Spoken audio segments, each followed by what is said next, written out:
بلوچستان میں فتنہ الخوارج کے خلاف سیکیورٹی فورسز کا آپریشن شابان جاری۔ پاک فوج، ایف سی بلوچستان اور پولیس کی مشترکہ کارروائیاں۔ تازہ کارروائیوں میں مزید 7 دہشت گرد آپریشن شابان میں ہلاک ہونے والے دہشت گردوں کی مجموعی تعداد 64 ہو گئی۔ 5 جولائی سے اب تک آپریشن شابان اور دیگر انٹیلیجنس بیسڈ آپریشنز کے دوران مجموعی طور پر 102 دہشت گرد ہلاک ہو چکے۔ N25 کراسنگ کے قریب بھی فتنہ ہندوستان کے 2 دہشت گرد ہلاک ہوئے۔ اسلحہ، دستی بم، موٹر سائیکل، موبائل فون، کالعدم تنظیم کے جھنڈے اور دیگر سامان برآمد۔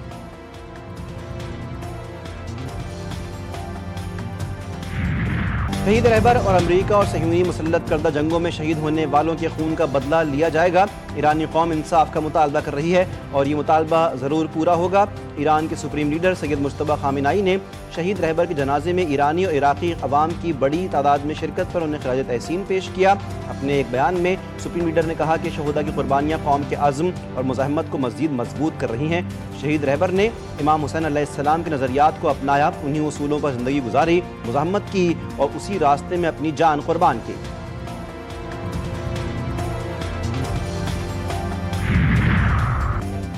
خوفزدہ ٹرمپ کی ہٹ دھرمی، ایران کو پھر دھمکیاں۔ بولے اگر ایران نے میرے خلاف قتل یا اقدام قتل کی کسی بھی دھمکی پر عمل کیا تو اسے انتہائی سنگین نتائج کا سامنا کرنا پڑے گا۔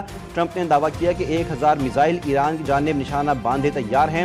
اگر ایران نے دھمکی پر عمل کرنے کی کوشش کی تو مزید ہزاروں میزائل داغے جائیں گے۔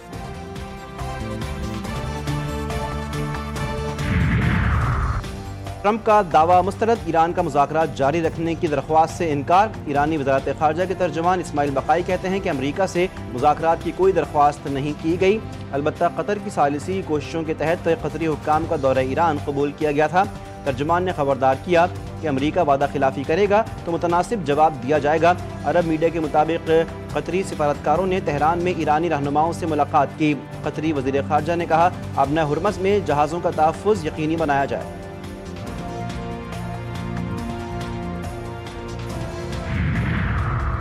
ایرانی وزیر خارجہ عباس عراقچی کی عمانی وزیر خارجہ بدر البوسعیدی سے مسقط میں ملاقات، بحری آمد رفت پر گفتگو۔ ملاقات کے دوران دونوں رہنماؤں نے آبنہ ہرمز میں محفوظ بحری آمد رفت کے طریقہ کار اور خطے کی مجموعی صورتحال پر تبادلہ خیال کیا۔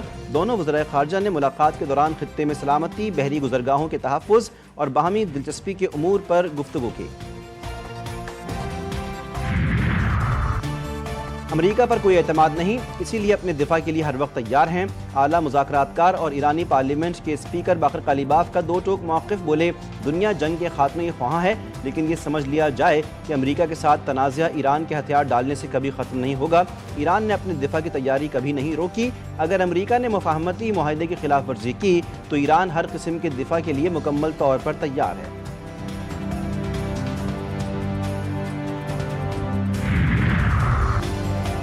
یورپ کا آبنہ ہرمز میں نیویگیشن فیس کی تجویز پر غور۔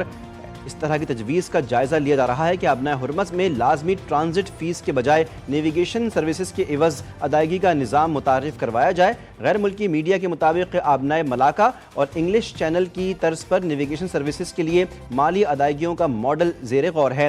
عمان نے لازمی ٹرانزٹ فیس کی مخالفت کرتے ہوئے صرف نیویگیشن سپورٹ اور بحری خدمت کی حمایت کی۔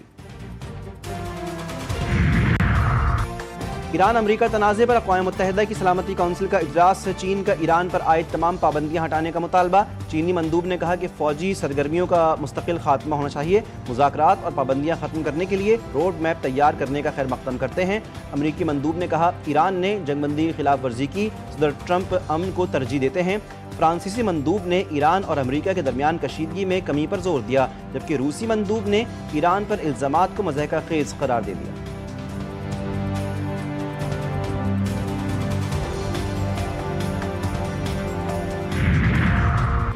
امریکہ کے اتحادیوں سے جوہری ہتھیاروں کے خاتمے کا آغاز ہونا چاہیے، شمالی کوریا کا مطالبہ۔ نیٹو سربراہ اجلاس کی مذمت کرتے ہوئے پیانگ یانگ نے الزام لگایا کہ حالیہ نیٹو سربراہ اجلاس کے بعد امریکہ اور اس کے فوجی اتحادی ہتھیاروں کے ذخائر میں تیزی سے اضافہ کر رہے ہیں۔ وہ شمالی کوریا کے خود مختار ریاست کے طور پر اپنے جائز حقوق کے استعمال کو ایک خطرے کے طور پر پیش کر رہے ہیں۔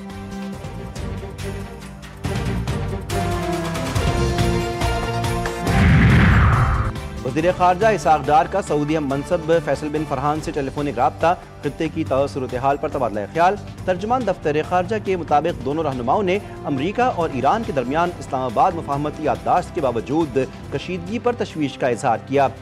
فیصل بن فرحان کا امریکی وزیر خارجہ مارکو روبیو سے بھی ٹیلی فونک رابطہ ہوا۔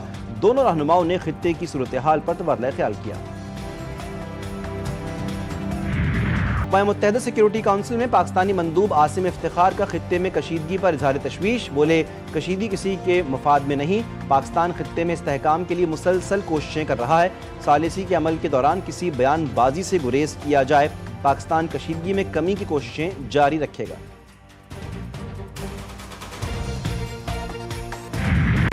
مودی کا آزاد میڈیا سے فرار، اقوام عالم میں جگ ہسائی کا سبب گودی میڈیا سے تعریف کروانے والے مودی کے نیوز کانفرنس نہ کرنے کے سوال پر بھارتی ترجمان کے جواب سے سوشل میڈیا پر نئی بحث۔ نیوزی لینڈ کے صحافی نے سوال کیا کہ نریندر مودی نیوز کانفرنس کیوں نہیں کرتے؟ جواب میں بھارتی ترجمان نے کہا کہ بھارت کی اکثریتی آبادی دیہی علاقوں پر مشتمل ہے، اس لیے لوگ نیوز کانفرنسوں یا میڈیا جیسے درمیانی ذرائع کو پسند نہیں کرتے۔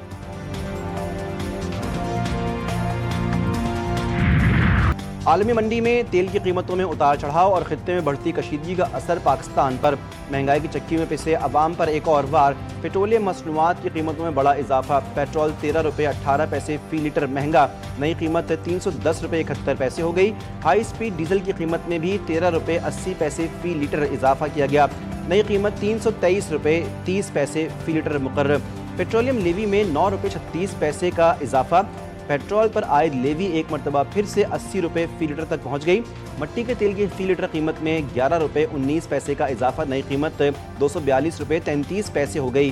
پیٹرولیم مصنوعات مہنگے ہونے سے ٹرانسپورٹ، اشیاء خورنوش اور روزمرہ استعمال کی دیگر قیمتوں پر بھی دباؤ بڑھنے کا امکان۔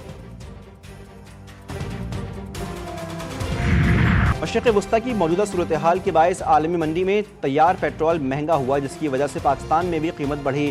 ایکس پر اپنے پیغام میں وزیر پیٹرولیم علی پرویز ملک نے کہا کہ پیٹرول پر پیٹرولیم لیوی اور کاربن سپورٹ لیوی ملا کر اس وقت 85 روپے فی لیٹر وصول کر رہے ہیں۔ پاکستان میں پیٹرول کی قیمت تیار پیٹرول کی عالمی قیمت کے مطابق طے ہوتی ہے، سعودی خام تیل کے نرخ دیکھ کر نہیں طے ہوتی۔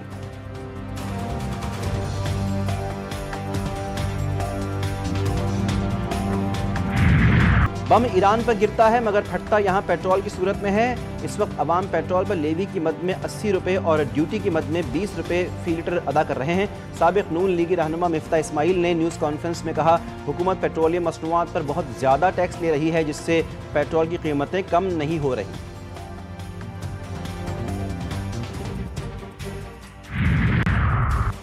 30 برس سے ہم مسلسل پیچھے جا رہے ہیں۔ 30 برس پہلے ملک میں سستی ترین بجلی بنتی تھی۔ بجلی مہنگی ہونے کی وجہ ملک میں 30 برس سے کوئی ڈیم نہیں بنا۔ 1990 میں چائنا، بنگلہ دیش، ویتنام کی فی کس آمدن پاکستان سے کم تھی۔ 30 برس سے ہمارا ملک قرضے لے کر امپورٹ کے بل ادا کر رہا ہے۔ سابق نگراں وفاقی وزیر یونس ڈھاگا نے جی ٹی وی نیوز کے پروگرام 7 سے 8 میں گفتگو کرتے ہوئے کہا، ہم ایکسپورٹ کم اور امپورٹ بڑھاتے جا رہے ہیں۔ آئی ٹی پر آپ نے اتنا زیادہ ٹیکس رکھا ہے کہ ایکسپورٹرز دبئی چلے گئے۔ آئی ایم ایف کے کہنے پر انٹرسٹ ریٹ بڑھانے پر آپ کی انڈسٹری بیٹھ گئی۔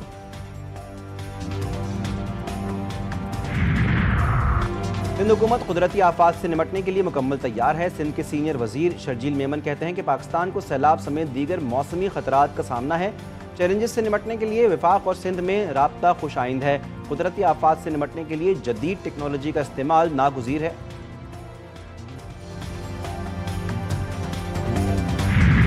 کراچی میں زندگی گزارنے والے تمغے کے حقدار ہیں۔ معروف اداکارہ عائشہ عمر کا طنزیہ تبصرہ، کراچی میں زندگی گزارنے والے دراصل کسی اعزاز یا تمغے کے مستحق ہیں۔ کراچی کے باسی ٹوٹی پھوٹی اور آلودہ سڑکوں پر سفر کرتے ہیں، گھنٹوں ٹریفک جیم کا سامنا کرتے ہیں، گیس اور بجلی کی مسلسل قلت برداشت کرتے ہیں، ہر وقت جرائم اور ڈکیتی کے خوف کے سائے میں رہتے ہیں، اس کے باوجود سخت محنت کرتے ہیں۔ عائشہ عمر کا یہ رد عمل برطانوی تحقیقی ادارے دی اکانومسٹ انٹیلیجنس یونٹ کے گلوبل لیویبلٹی انڈیکس 2026 کے بعد سامنے آیا، جس میں کراچی کو دنیا کے رہنے کے لیے چوتھے بدترین شہر کے طور پر درجہ دیا گیا۔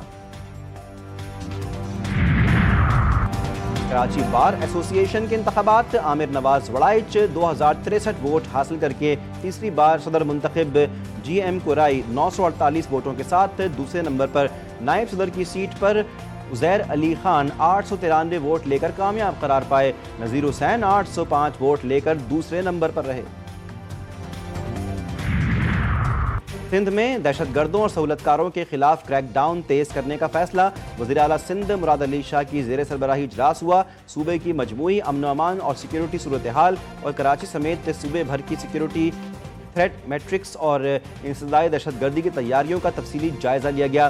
دہشت گردوں، جرائم پیشہ عناصر اور ان کے سہولت کاروں کے خلاف ٹارگیٹڈ آپریشنز مزید تیز کرنے اور ریاستی رٹ ہر صورت برقرار رکھنے کا فیصلہ کیا گیا۔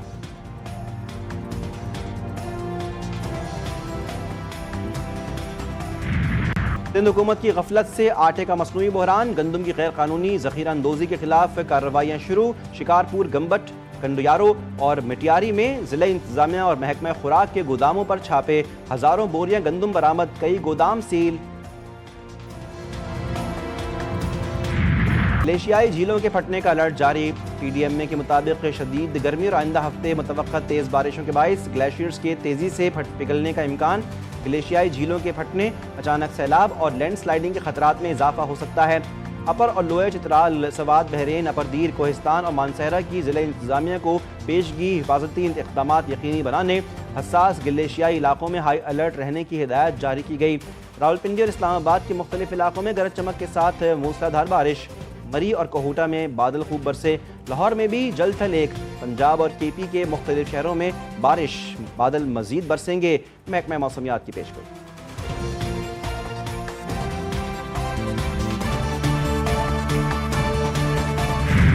اور 16 سال بعد فیفا ورلڈ کپ کے سیمی فائنل تک رسائی، اسپین کا زبردست گیم، کوارٹر فائنل میں بیلجیم کو 2-1 سے شکست، پہلے ہاف میں مقابلہ 1-1 گول سے برابر رہا، دوسرے ہاف کے 88ویں منٹ میں میکل میرینیو نے فیصلہ کن گول کر کے ٹیم کو سیمی فائنل تک پہنچا دیا۔ سیمی فائنل میں اسپین کا مقابلہ فرانس سے ہوگا۔